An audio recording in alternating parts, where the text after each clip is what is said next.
ఆర్థిక యుద్ధమన్నారు. చైనాకు దెబ్బ మీద దెబ్బ అంటూ అగ్రరాజ్య పెద్దలు విర్రవీగారు. సీన్ కట్ చేస్తే చైనా దుమ్మురేపుతోంది. అమెరికా అధ్యక్షుడు డొనాల్డ్ ట్రంప్ పనిగట్టుకుని మరీ టారిఫ్లపై టారిఫ్లు విధించినా చైనా ఆర్థిక వృద్ధి మాత్రం ఆగకపోవడం ప్రపంచాన్ని ఆశ్చర్యపరుస్తోంది. ప్రపంచవ్యాప్తంగా పతనమవుతున్న ఆర్థిక వ్యవస్థల మధ్య 2025 తొలి త్రైమాసికంలో చైనా 5.4% వృద్ధిని సాధించడం పెద్ద డిబేట్కు దారితీసింది. ఇంతకీ ఇది ఎలా సాధ్యమైంది? ప్రపంచంలో మిగిలిన దేశాలు ఈ పరిణామాల్ని ఎలా అర్థం చేసుకోవాలి? ఈ పరిస్థితుల నుంచి ఇండియా ఏం నేర్చుకోవాలి? ఇక ఈ లెక్కలు చూస్తే ట్రేడ్ వార్లో అమెరికాపై చైనాదే పైచేయిగా భావించొచ్చా? భారీ టారిఫ్లతో చైనాకు దిగుబడి తగ్గించాలని భావించిన అమెరికాకు చైనా గట్టి కౌంటర్ ఇచ్చింది. తన వ్యాపార వ్యూహాలతో అసలెక్కడ నష్టపోయిందో కనిపించకుండా చూసుకుంది. మార్కెట్లను మెల్లిగా డైవర్ట్ చేసింది. కొత్త పెట్టుబడులకు దారి చూపించింది. అంతేకాదు, చైనా తన ఉత్పత్తులు తక్కువ ధరలకే అందుబాటులో ఉంచుతూ ఇతర దేశాల్లో వాటిపై డిమాండ్ తగ్గకుండా చూసుకుంది. దీని కారణంగా అమెరికా వేసిన ఆంక్షలు పెద్దగా ప్రభావం చూపలేకపోయాయి. నిజానికి ట్రంప్ ఆంక్షలు విధించిన తేదీ ఏప్రిల్ 2, 2025. అయితే జనవరి 20, 2025న అమెరికా అధ్యక్షుడిగా డొనాల్డ్ ట్రంప్ ప్రమాణ స్వీకారం చేసిన నాటి నుంచే చైనాపై బెదిరింపులకు దిగారు. చైనాపై ఆర్థిక సంబంధాలు కొనసాగిస్తున్న వారిని బ్లాక్మెయిల్స్ కూడా చేశారు. సెకండరీ టారిఫ్ల పేరుతో నానా హంగామా సృష్టించారు.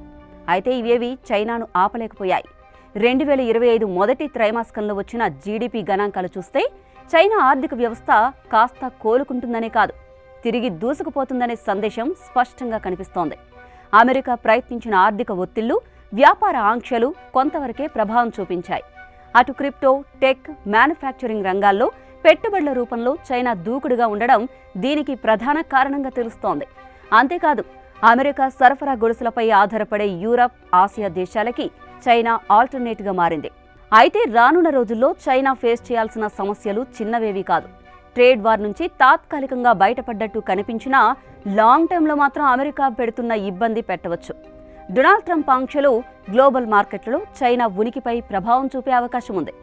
ముఖ్యంగా టెక్నాలజీ రంగంలో అమెరికా మరింత కఠినంగా వ్యవహరిస్తోంది. చిప్ తయారీ, ఎలక్ట్రానిక్స్ రంగాల్లో చైనాపైనే ఆధారపడే దేశాలు ఇప్పుడు కొత్త మార్గాలు వెతుకుతున్నాయి. అంతేకాదు, చైనా రియల్ ఎస్టేట్ రంగం ఇంకా అస్థిరంగానే ఉంది. ఎవర్ గ్రాండే లాంటి స్కాండల్స్ మార్కెట్పై నమ్మకాన్ని దెబ్బతీశాయి. అంతేకాదు, ఇంటర్నల్ లోన్స్, ఫిస్కల్ డెఫిసిట్ లాంటి ఫైనాన్షియల్ ఇష్యూస్ ప్రభుత్వాన్ని చికాకు పెడుతున్నాయి.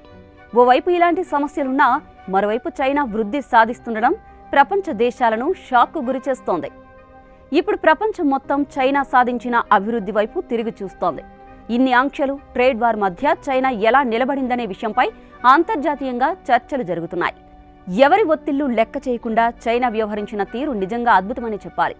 అభివృద్ధికి అవసరమైన రంగాల్ని ముందే టార్గెట్ చేసిన చైనా పెట్టుబడులకు దారులు తీసింది. పక్కనే తైవాన్తో యుద్ధ వాతావరణం నెలకొన్నా చైనా తన ఫోకస్ కోల్పోకుండా అడుగు ముందుకేస్తోంది. అభివృద్ధి కోసం తీసుకున్న నిర్ణయాలు, ప్రభుత్వ స్థాయిలో ఇచ్చిన ప్రోత్సాహాలు, మార్కెట్లో పెట్టుబడులను ఆకర్షించే విధానాలు ఇవన్నీ ఇప్పుడు గ్లోబల్ ఎకనామిక్ స్టడీల్లో టాప్గా నిలుస్తున్నాయి. ఈ స్ట్రాటజీల్ని గమనిస్తున్న దేశాల్లో ఇండియాతో పాటు మరెన్నో దేశాలున్నాయి.